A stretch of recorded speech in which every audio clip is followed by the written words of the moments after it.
સ્વામિનારાયણ ભગવાન કી જય. અક્ષર પુરુષોત્તમ મહારાજની જય. ગુણાતીતાન સ્વામી મહારાજની જય. ભગતજી મહારાજની જય. શાસ્ત્રીજી મહારાજની જય. યોગીજી મહારાજની જય.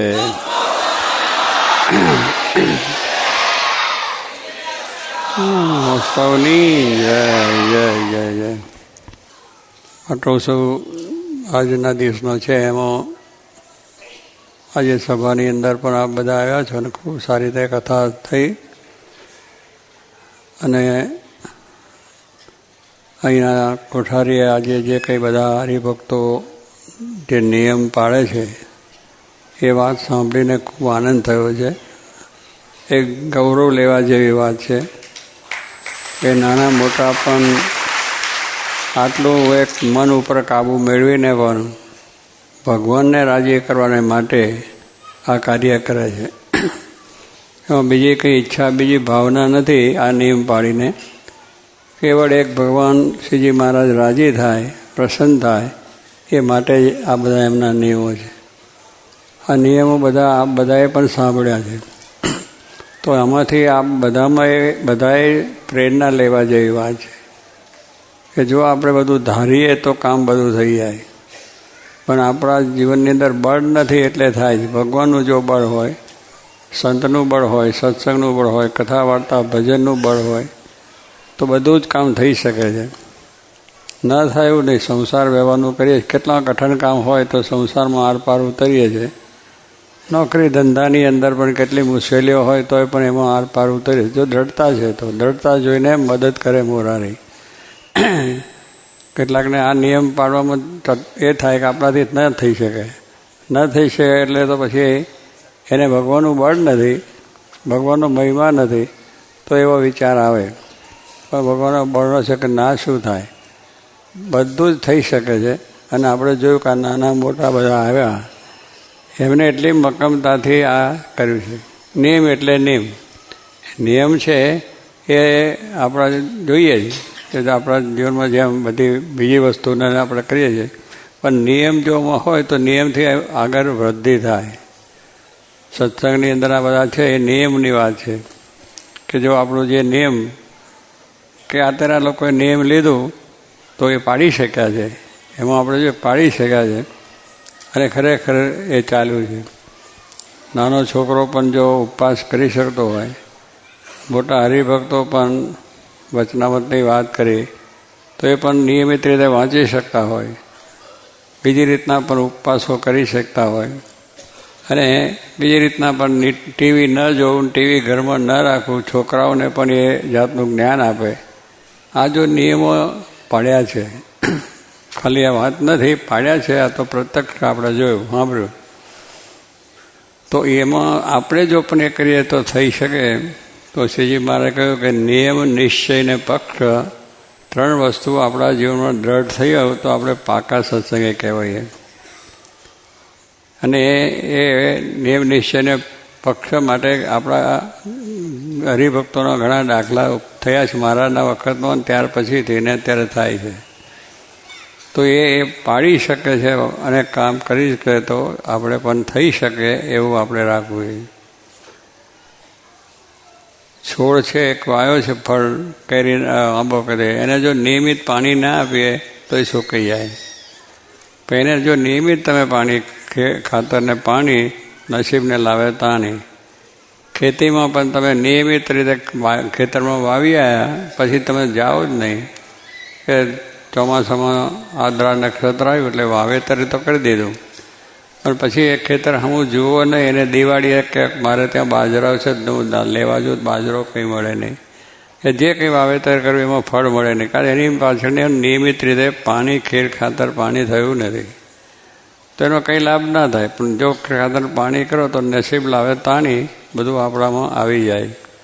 એટલે દરેક વસ્તુ નિયમિત હોય તો એની વૃદ્ધિ થાય છે, એનું કાર્ય સંપૂર્ણ થાય.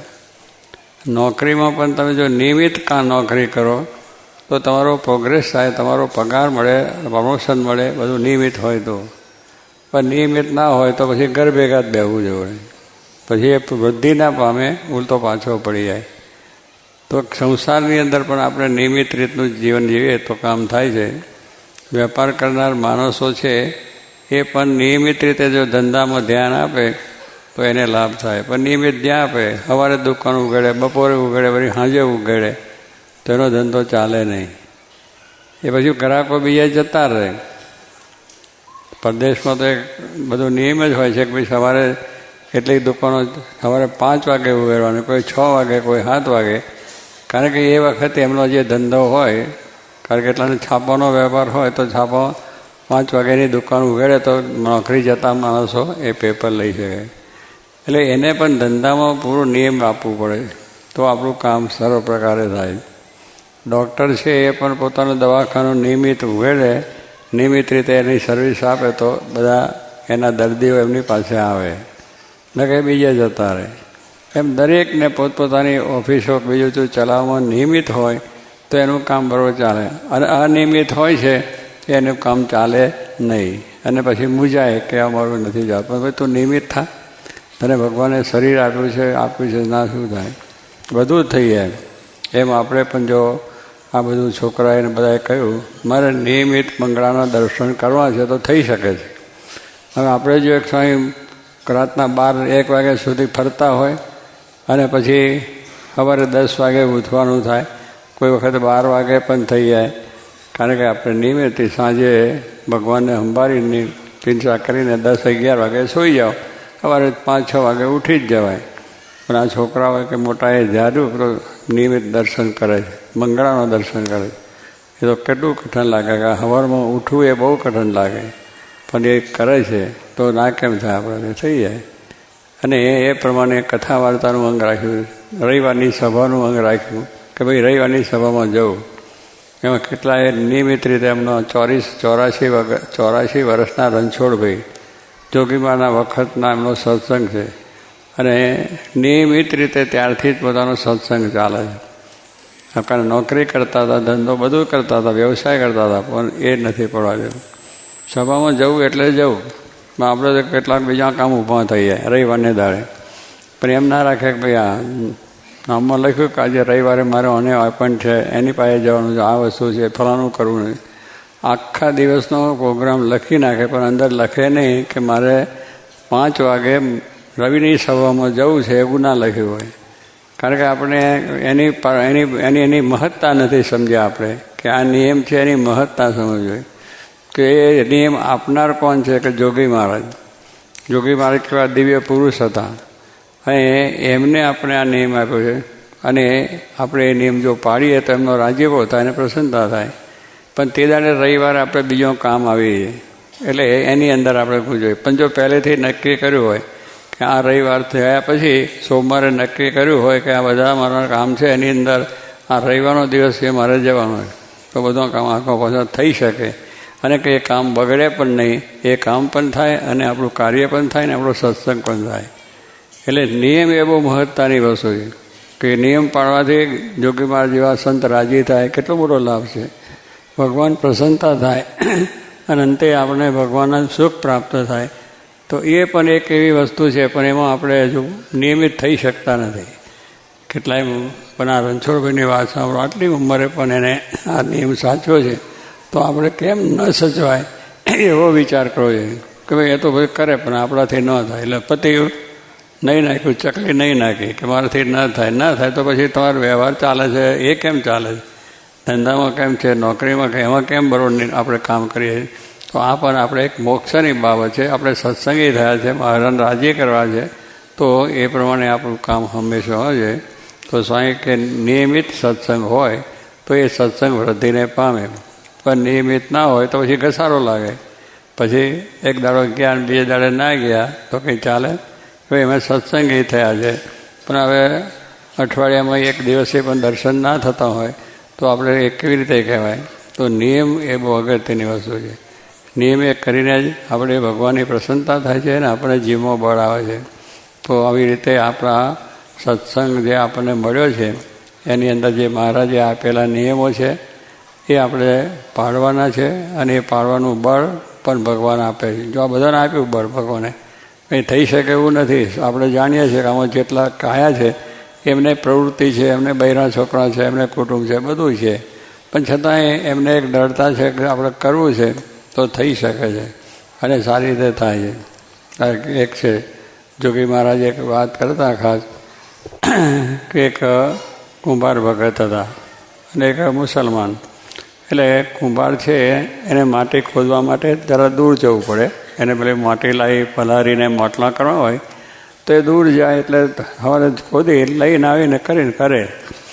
પછી સત્સંગ ગામમાં સંતો આવ્યા એટલે પછી સંતોએ નિયમની વાત કરી કે સવારે બરાબર આપણે ઉઠવું, ભગવાનની માનસી કરવી, પૂજા કરવી અને આપણે એ દર્શન કરી અને પછી આપણા કામ આપણે કહીએ છીએ કે ભાઈ સવારે ઉઠીને પહેલાં ભગવાનને સંભાળવા. પહેલી ચાની જરૂર નથી, એ ખાવાની જરૂર, બ્રેકફાસ્ટની જરૂર નથી. પહેલાં ભગવાનને ઉઠાડ્યા છે, દયા કરી છે તો એની પ્રાર્થના કરો, પછી દેહનું ભજન કરો. પહેલું દેહનું ભજન નહીં કરો. દેહનું ભજન આપણે કરીશું તો પછી ઊંચા આવવાના નથી.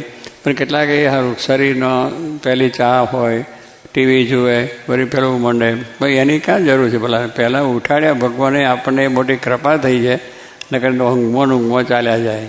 તો એ જ કૃપા છે તો પહેલો ઉપકાર એમનો માનીને કે એમની દયાથી પ્રાર્થના કરીને કે અમારા હવે જે કાર્ય આખો દિવસ કરવાનું છે એ મારું શાંતિ થાય ને તમારું ભજન થાય, તમારી ભક્તિ થાય, તમારું જે કંઈ આપણું કાર્ય છે એ મારાથી થઈ શકે એવી પ્રાર્થના કરીને પછી કામ કરો. તો કહેવાનું શું, પહેલું એ કરો. એટલે સંતોએ નિયમ આપ્યો કે તમારા રીતે મંદિરે જવું એ પણ નિયમ છે, માળા ફેરવાનો નિયમ છે, શિક્ષાપત્રી વાંચવાનો, વચનામત વાંચવાનો, આ બધા નિયમ આપણને છે આપેલા છે અને એ બે કરવાનું હોય. સ્વામી સાધુએ એને વાત કરી કે ભાઈ તમારે સવારે આ રીતે કામ કરવું. બધાને નિયમ આપતા હતા એટલે બધા નિયમ લેતા. એટલે કોઈને માળાનું કહ્યું, કોઈને પૂજાનું કહ્યું, કોઈને મંદિરે જવાનું કહ્યું, આ બધું જ કર્યું. હવે ઉપવાસ કરવાનું પણ કહ્યું. આવી રીતે બધા ઘણા જે ત્યાં નિયમો આપ્યા જે આવ્યા એમને. પછી એક મુસલમાન ત્યાં આવેલો. એટલે મુસલમાન પણ ત્યાં આવ્યો તો એને પણ નિયમ લેવાનું વિચાર કર્યો કે ભાઈ આ પ્રમાણે તો સ્વામી કહ્યું જો આપણે તમારે આ સેવા માળા બંધ કરો અને વ્યસન કોઈ કરવું નહીં.